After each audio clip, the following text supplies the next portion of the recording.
Esta historia decidí contarla cuando tomé la firme decisión y dije, no voy a mantener a la familia de mi esposo. Todo comenzó cuando Leticia y Lorenzo llegaron a nuestra casa en Estados Unidos. Venían con sus dos hijos pequeños, cargando apenas unas maletas y un cansancio que se notaba en sus rostros. Richard había estado enviándoles dinero desde hacía meses para que pudieran cruzar la frontera, y ahora estaban aquí, buscando empezar de nuevo, aunque sin documentos ni certezas. La explicación sobre la pérdida de su vivienda en México fue confusa. Hablaron de un despojo, de trámites mal hechos, de un vecino que los había engañado. Yo escuchaba con atención, intentando armar el rompecabezas, pero las piezas nunca encajaban del todo. Richard, sin embargo, no quiso darle importancia. Lo que importa es que ya están aquí, me dijo, con esa firmeza que usa cuando no quiere discutir. Al principio, la convivencia parecía sencilla. Todos colaborábamos en los gastos, compartíamos la comida y hasta las tareas del hogar. Lorenzo se ofrecía a reparar cosas, Leticia ayudaba con los niños, y yo pensaba que quizá, con paciencia, podríamos adaptarnos. Nuestra casa de 2 recámaras se convirtió en un espacio reducido, lleno de voces, risas y promesas de apoyo mutuo. Aunque sabía que no sería fácil, me repetía a mí misma que era temporal, que pronto encontrarían trabajo y ahorrarían para tener su propio lugar. En esos primeros días, me aferré a la idea de que la solidaridad nos mantendría unidos. No imaginaba entonces que aquella decisión marcaría el inicio de una convivencia que pondría a prueba no solo mi paciencia, sino también la fortaleza de mi matrimonio y el bienestar de mis hijos. Durante los primeros meses, Leticia y Lorenzo parecían ser el apoyo que Richard siempre había imaginado. Ella cocinaba algunos días, preparando guisos que recordaban a nuestra infancia en México, y él se ofrecía a arreglar cosas en la casa. Una puerta floja, una lámpara que no encendía. Incluso decían que estaban buscando empleo, salían temprano con carpetas en mano y regresaban contando historias de entrevistas que nunca se concretaban. Richard estaba orgulloso. Lo veía en sus ojos cada vez que hablaba de su hermana.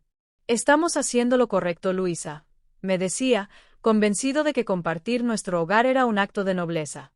Yo, aunque incómoda, trataba de confiar en que todo sería pasajero. Me repetía que pronto ahorrarían lo suficiente para mudarse y que nuestra casa volvería a ser tranquila. Pero el tiempo pasó, 1 año entero, y las cosas empezaron a cambiar. Mis hijos, de 3 y 7 años, comenzaron a quejarse.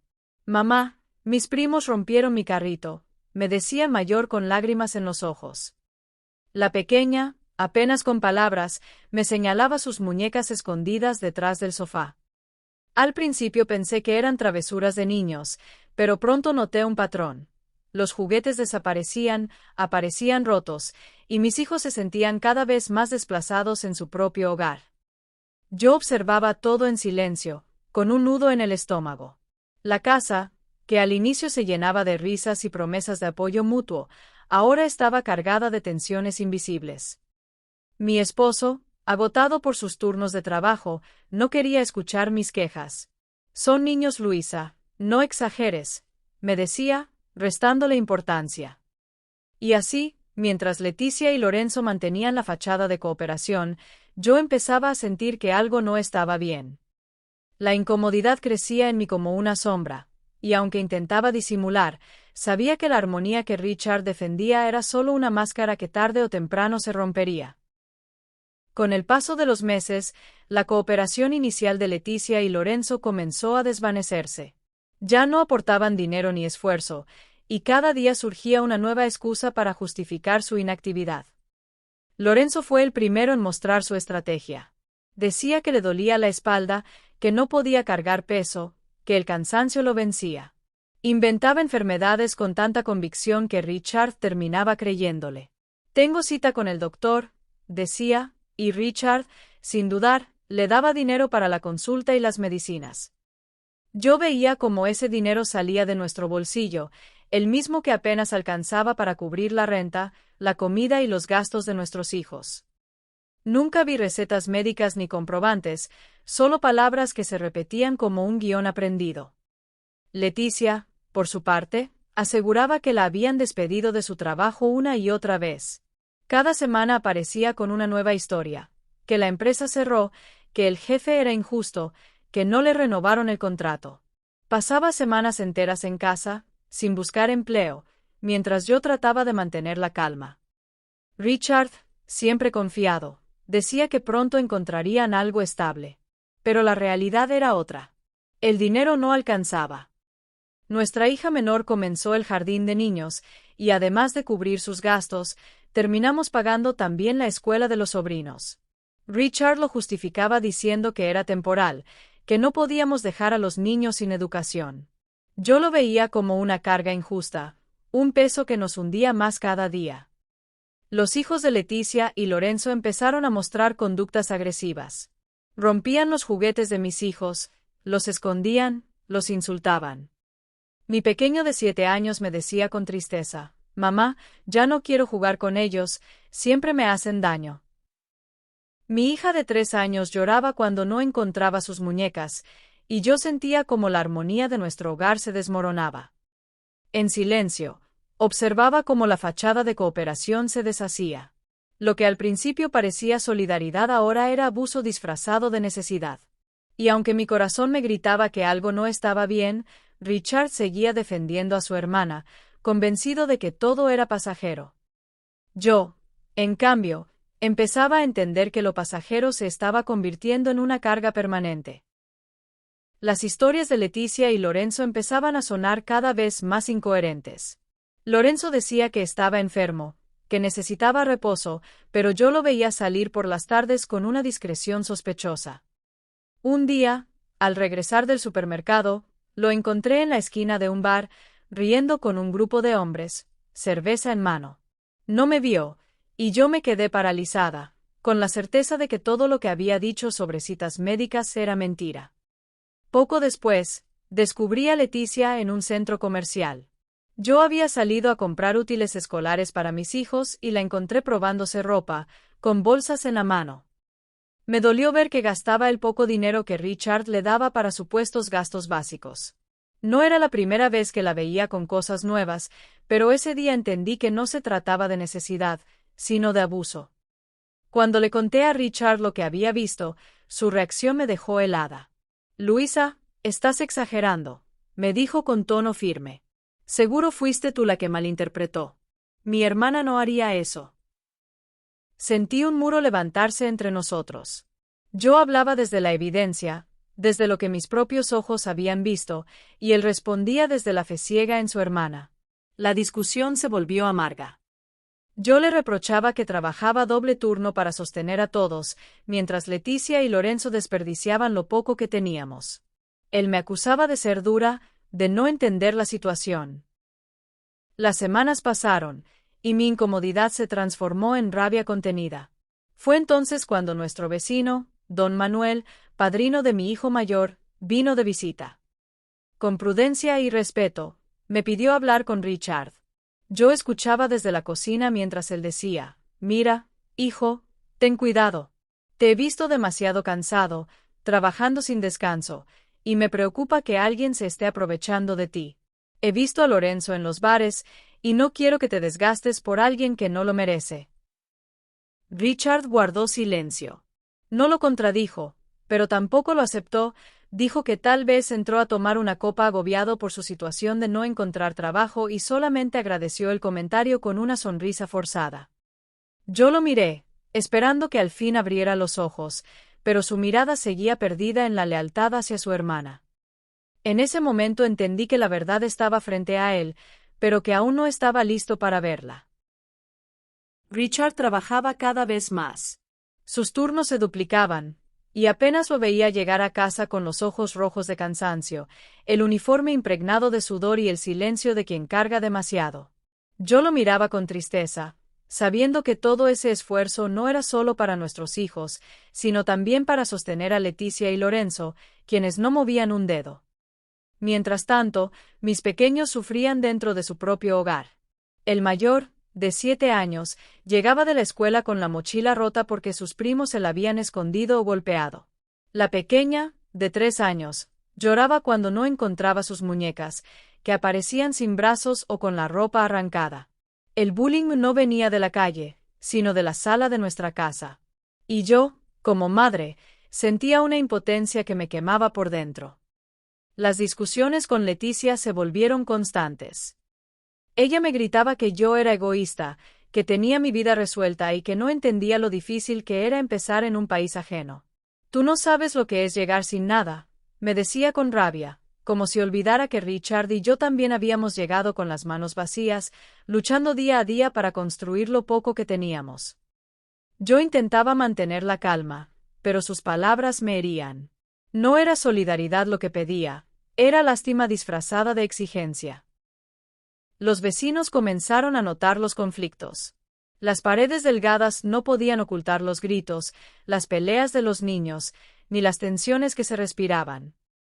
Fue doña Carmen, la vecina mayor, quien un día me detuvo en la puerta. Con su voz pausada y llena de experiencia, me dijo: «Mija, no puedes seguir así. Tus hijos están sufriendo, y tú también. Tienes que tomar acción antes de que esto acabe con tu familia». Sus palabras me golpearon con fuerza. Yo ya lo sabía, lo sentía cada noche al acostarme con el corazón lleno de angustia. Pero escucharlo de alguien más, de alguien que veía desde afuera lo que estaba pasando, me hizo comprender que el desgaste no era solo mío, era de todos los que vivían bajo ese techo. Mi esposo seguía defendiendo a su hermana, cegado por la sangre que los unía. Yo, en cambio, empezaba a entender que si no hacía algo pronto, el sufrimiento terminaría por destruirnos. El cansancio me consumía. No era solo el agotamiento físico de cuidar a mis hijos y sostener la casa, era el peso emocional de verlos sufrir cada día. Sus juguetes rotos, sus lágrimas, sus miedos, todo me gritaba que debía hacer algo. Una noche, mientras Richard llegaba de su segundo turno con el rostro vencido, lo enfrenté. «Richard, esto no puede seguir así», le dije con voz firme, aunque por dentro temblaba. «O pones límites a tu hermana y a Lorenzo, o me voy con los niños. No voy a permitir que sigan creciendo en medio de este caos». Él me miró como si le hubiera arrancado el aire. Estaba dividido, atrapado entre la lealtad a su hermana y el amor por su familia. Por primera vez me hizo caso. Intentó hablar con Leticia y Lorenzo, pero lo que recibió fue violencia verbal. «Eres un mal hermano», gritó Leticia. «Nos trajiste aquí para humillarnos». Lorenzo, con tono desafiante, agregó: «Si no fuera por nosotros, esta casa estaría vacía. Tú trabajas porque quieres, nadie te obliga». Sus palabras eran cuchillos que se clavaban en mi paciencia. La tensión escaló a tal grado que los niños, reflejo de los adultos, comenzaron a pelear. Mi hijo mayor y el de Leticia casi se liaron a golpes en la sala. Los gritos fueron tan fuertes que los vecinos, alarmados, llamaron a la policía. Cuando los agentes tocaron la puerta, sentí que el mundo se detenía. Con el corazón en la garganta, les conté todo: que Richard y yo éramos los dueños de la casa, que Leticia y Lorenzo eran visitantes, que la convivencia se había vuelto insoportable y que quería que se fueran. Mientras hablaba, pensé que quizá estaba firmando el fin de mi matrimonio, pero no podía callar más.